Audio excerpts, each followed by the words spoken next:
తోటి యోగ సభ్యురాలు స్వర్గీయ శ్రీమతి ముఖ్య సుశీల గారు నిన్న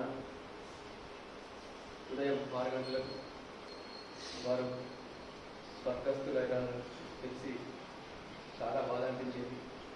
ఎందుకంటే ప్రతి ఒక్కరు కూడా ఈ భూమికి వచ్చామంటే ఏదో ఒకరు తప్పకుండా ఇక్కడ అన్నీ వదిలేసి వెళ్ళిపోవాల్సిన వాళ్ళమే.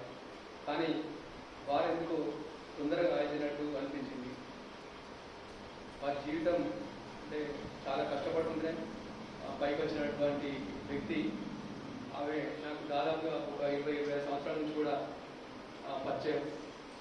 నేను అయ్యప్ప టెంపుల్లో దీక్ష తీసుకుంటున్నప్పటి నుంచి కూడా టెంపుల్ ముందే వాళ్ళ ఇల్లు కాబట్టి ప్రతి కార్యక్రమానికి అక్కడికి సేవా కార్యక్రమాలు కానీ అదేవిధంగా అక్కడ జరిగేటువంటి ఆధ్యాత్మిక కార్యక్రమాల్లో ప్రతి ఒక్క కార్యక్రమాల్లో పాల్పంచుకోవడమే కాకుండా వారు అన్ని విషయాలు కూడా టెంపుల్కి సంబంధించినటువంటి ప్రతి ఒక్క విషయాల్లో కూడా వచ్చి మాట్లాడడం కానీ చెప్పడం కానీ సలహాలు ఇవ్వడం కానీ అదేవిధంగా సేవా కార్యక్రమాల్లో పాలు పంచుకోవడమే కాకుండా నాకు దాదాపుగా ఒక 1 year అంటే నాకు హై స్కూల్లో 1 year సీనియర్. అట్లా స్కూల్ నుంచి కూడా పరిచయం. వారు హాస్పిటల్లో పనిచేసి నాకు అప్పటి నుంచి కూడా వాళ్ళతోటి మంచి పరిచయం, మంచి ఒక స్నేహితురాలే కాకుండా ఒక సిస్టర్ లాగా మాట్లాడుతూ ఉండేది. ఎప్పుడున్నా కూడా అందరితోటి ప్రతి ఒక్కరు మా స్కూల్లో ఉన్నారు అంటే చాలామంది కూడా పరిచయస్తురాలే. ఎందుకంటే అందరితో కూడా అట్లా కలుపులో ఉండేటువంటి వ్యక్తి. అట్లాంటి వ్యక్తి అంటే మనకు యోగాకు రావడం, యోగాలో ఇంత మంచి యాక్టివ్గా ఉండడం, ప్రతి ఒక్క కార్యక్రమంలో పాల్పంచుకోవడం, ఎన్ని కార్యక్రమాలు పెట్టినా బెల్లంపల్లి కానీ ఎక్కడ కార్యక్రమాలు పెట్టినా ఆ కార్యక్రమాల్లో పాల్పంచుకోవడం, అక్కడ తనకు వచ్చినటువంటి ఆసనాలు వేయడం, అట్లనే యోగాతో పాటు మెడిటేషన్ కూడా వెళ్ళడం, మెడిటేషన్లో కూడా అంతమంది తోటి అంటే కంటిన్యూగా మెడిటేషన్ చేయడం, ఇవన్నీ తెలిసినటువంటి వ్యక్తి ఇవాళ ఇంత అంటే ఇట్లాంటి సమస్య వచ్చినప్పుడు దాన్ని ఎందుకు జయించలేకపోయింది. అంటే క్యాన్సర్ని కూడా జయించేటువంటి గొప్ప ప్రక్రియ మన యోగాలో ఉంది.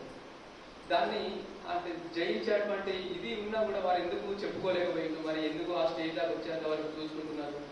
మన వాళ్ళు కూడా వెళ్ళి ఆ మధ్య అంటే కొంచెం మాట్లాడినప్పుడు కూడా ఎందుకు వీక్ అయితే ఏంది రాలేదని చెప్పారంటే ఏం లేదన్న మామూలుగా అని చెప్పాను మాట్లాడినటువంటి వ్యక్తి. అంటే ఇంత జనరేషన్ ఇంత ఇదిగా ఉన్నది, అంటే ఇంత ఫాస్ట్గా ఉన్నది. మనకి ఏ చిన్న సమస్య వచ్చినా ఏ చిన్న ఇది వచ్చినా కూడా ఇంత పెద్ద సర్కిల్ ఉంటుంది. ఇంత అన్ని రకాలుగా తెలిసినటువంటి ఒక సమాజంలో మనకు ఎన్నో రకాలుగా తెలిసినటువంటి వ్యక్తులు ఉంటారు.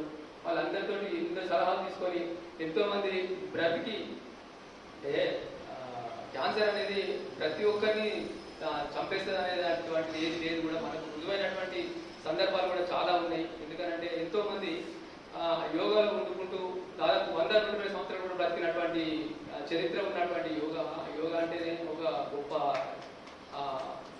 ఇది మనకి ఇచ్చినటువంటి మన గురువులు ఋషులు ఇచ్చినటువంటి ఒక గొప్ప యోగా. ఇట్లాంటిది ఇంట్లో ఉంది వారట్లా కావడం అయితే నాకైతే చాలా బాధాకరమైనటువంటి విషయం. చాలా షార్ట్ టైంలో వారికి అంత సీరియస్ అయిందని చెప్పారంటే అది అట్లా మరి అట్లా ఎందుకైందో కూడా వారిని ఎందుకు ఆ దేవుడు అట్లా తీసుకెళ్ళిందో కానీ వారి కుటుంబానికి మాత్రం తీరని లోటు. ఎందుకంటే పిల్లలు ఎదిగినారు, పాపం 2 పిల్లలు పెళ్లి ఇంటికి వచ్చినటువంటి సందర్భం. వారు కొంచెం ఎదిగి మంచిగా సెటిల్ అయ్యేటువంటి టైంలో వారు మంచి ఉద్యోగంలో ఉండి మంచి అందరికీ అంటే ఇట్లాంటి కార్యక్రమాలు కాకుండా ఒక వైద్య వృత్తిలో ఉండి అన్ని రకాలుగా తెలిసినటువంటి వ్యక్తి ఇట్లా కావడం అయితే చాలా బాధాకరమైన విషయం. ఎందుకంటే ప్రతి ఒక్కరికి చెప్పాల్సినటువంటి మనమే ఇట్లాంటి చిన్న చిన్న విషయాలు ప్రతి ఒక్కరు కూడా అందరితో పంచుకోవాల్సినటువంటి అవసరం ఉంటుంది. ఏ చిన్న సమస్య వచ్చినా కూడా 10 మందితో పంచుకుంటేనే మనకి ఇంకా ఎక్కువ బాధ పోయి దానికి తగినటువంటి రూట్స్ మనకు దొరికే అవకాశం ఉంటుంది.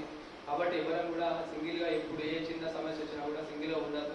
మానసికంగా బాగా చోటిస్తాం. ఎందుకంటే అట్లాంటి జరగకుండా ఉండాలంటే మనకు ఉన్నటువంటి శక్తి కానీ మనకు ఉన్నటువంటి సొసైటీలో ఎవరెవరైతే ఉంటారో ఇట్లాంటి సమస్యలు వచ్చినప్పుడు తప్పకుండా కూడా 10 మందితో పంచుకుంటే ఆ సమస్య దాదాపుగా చాలా వరకు తీరిపోతుంది. ఎక్కువ స్ట్రెస్కు చాలా మంది లోన్ అవుతున్నారు. ఆ స్ట్రెస్ అనేది దాదాపుగా తీసేయాలి. ఎందుకంటే మనం ఇప్పుడు ఉన్నటువంటి జనరేషన్ వచ్చేటువంటి జనరేషన్కి ఇంకా మనం చెప్పాల్సినటువంటి వాళ్ళం ఆ స్ట్రెస్ అనేది దాంతోనే ఎక్కువ లేనిపోని ఆరోగ్యాలు క్షీణించేటువంటి రోగాలు కానీ అట్లనే లేనిపోని వ్యాధులు వచ్చేటువంటి ఇది ఉన్నది కాబట్టి ఈ యోగా మెడిటేషన్ అనేది కూడా ప్రతి ఒక్కరికి కూడా చాలా అవసరం, చాలా ఇది. దీన్ని ప్రతి ఒక్కరు కూడా పాటించేటట్టు మనం చెప్పాలి. ప్రతి ఒక్కరు కూడా ఏ చిన్న సమస్య వచ్చినా, ఏ చిన్న ప్రాబ్లం వచ్చినా దీంట్లో పోతుందని చెప్పాలి, రుజువు చేయాల్సినటువంటి బాధ్యత మన మీద కూడా ఉంటుంది ఖచ్చితంగా. మనం కూడా ఎవరిని నెగ్లెక్ట్ చేయాలి. ఎవరికి ఏ చిన్న ఇష్యూ వచ్చినా, ఏ చిన్న జరిగినా కూడా మనం దానికి సంబంధించినటువంటి ఏమేమి ఉంటాయో అవన్నీ కూడా చెప్పి వారికి ఒక మంచి మార్గం తీసుకొని మంచిగా వాళ్ళు దాదాపుగా ఒక వ్యక్తి అని అంటే 150 సంవత్సరాలు బ్రతికే అటువంటి వ్యక్తి, ఒక మనిషి మానవ జీవితం అనేది కనీసం మనము అంటే 40-50 సంవత్సరాలకే ఇట్లా తొందరగా ఈ లోకాన్ని వదిలిపెట్టుకోవడం, ఇంతమంది వదిలిపెట్టుకోవడం నిజంగా చాలా చాలా బాధాకరమైనటువంటి విషయం. వారు ఇంకా కొద్ది రోజులు బ్రతకాల్సి ఉండే అందరు కూడా మంచిగా సేవలు అందించేటువంటి ఒక ఏఎన్ఎంగా మందవల్ల దాదాపు అందరికి తెలిసిన వారు చనిపోతే అంటే వారు బ్రతుకున్నంతసేపు వారికి తెలియదు అని అంటారు. వారు నిన్న చనిపోతే ఎంతమంది వచ్చింది దాదాపుగా ఎంతో మంది వాళ్ళు ఏఎన్ఎంగా ఉన్నాడు పరిచయం ఉన్నటువంటి ప్రతి ఒక్కరు కానీ సింగరేణికి సంబంధించినట్టు కానీ ప్రభుత్వ రంగానికి సంబంధించినటువంటి డాక్టర్స్ కానీ అందరూ ఎంతో మంది చాలా మంది యోగాకు సంబంధించిన మెడిటేషన్కి సంబంధించిన మందవల్ల దాదాపు ఆమెతో చదువుకున్న వాళ్ళు అయితే ఎంతో మంది ఇప్పటి నుంచో చదువుకున్నారు. దాదాపు మా 10th అయిపోయి నా 10th అయిపోయి దాదాపు 30 సంవత్సరాలు దాటిపోయింది. అంతకుముందు ఆమెతో చదువుకున్నటువంటి వాళ్ళ క్లాస్మేట్స్ కానీ ఇంతమందితో గుర్తుంచుకొని ఆమె ఇట్లా జరిగిందని తెలియగానే అంతమంది రావడం అనేది ఆమెకు నిజంగా ఘనమైన నివాళి అందించడం జరిగింది. ఇవాళ మనందరం కూడా వారిని గుర్తు చేసుకుంటూ వారిని స్మరించుకుంటూ ఈరోజు ఈ కార్యక్రమం చేసుకోవడం అనేది చాలా అందరం కూడా అంటే వారిని గుర్తు చేసుకోవడం అనేది చాలా మంచి కార్యక్రమం. ఎందుకంటే ప్రతి ఒక్కరు ఎవరైనా కూడా భూమి మీద ఖచ్చితంగా పోవడానికి మనము జరగడం అంటే పుట్టే ముందే ఉంటుందట మన ఆయుష్, మనం ఇంతవరకు ఉంటామని చెప్పి వస్తామట.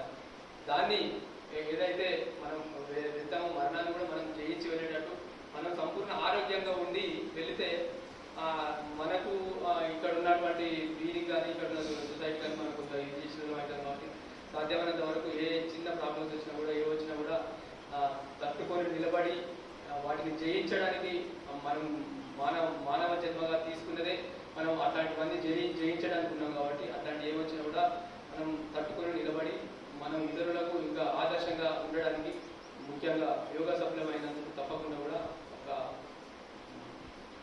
మంచి కార్యక్రమాలు తీసుకొని చేయాలి.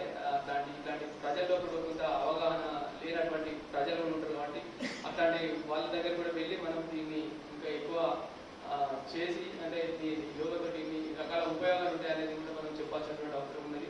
వారు ఈరోజు మన నుంచి వెళ్ళిపోవడం, మన నుంచి దూరం కావడం చాలా బాధాకరమైన విషయం. వారి నిజంగా తీరని లోటు. ఎందుకంటే ఎక్కడున్నా కూడా ఎంతో యాక్టివ్గా ఉండి ప్రతి ఒక్కరికి మోటివేషన్ కొన్ని చెప్పేటువంటి కార్యక్రమాలు నేను యోగాతో ఇంత మంచి ఉందని చెప్పని స్టేడియం మీద కూడా వాళ్ళు మాట్లాడినటువంటి సందర్భాలు కూడా చాలా మనం చూసినాము. అట్లాంటి వ్యక్తి దీని షార్ట్ టైంలో దాదాపు 6 months అవుతుంది కావచ్చు దూరం అయితే దాదాపు మనందరికీ అంటే దూరంగా ఉండడం.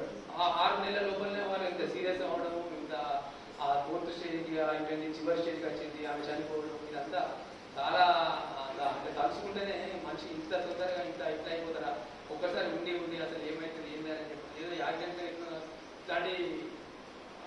ఇట్లాంటి వచ్చి ఇట్లా చనిపోవడం అనేది మాత్రం చాలా బాధాకరమైన విషయం. వారి నిజంగా చాలా తీరని లోటు మనందరికీ కూడా. ఎందుకంటే ఒక మంచి యోగా సాధకురాలే కాదు, ఒక మంచి స్నేహితురాలుగా, మంచి మిత్రురాలుగా, మంచి అందరికీ కూడా ఒక సోదరి మల్లాగా ఉన్నటువంటి వ్యక్తి వాళ్ళ దూరం అవడం అనేది చాలా చాలా బాధాకరమైన విషయం. వారి ఆత్మకు శాంతి చేకూరాలి, వాళ్ళ కుటుంబానికి కూడా పూర్తి మనోధైర్యాన్ని కల్పించాలని భగవంతుని మనస్ఫూర్తిగా కోరుకుంటూ ఈ అవకాశం ఇచ్చిన అందరికీ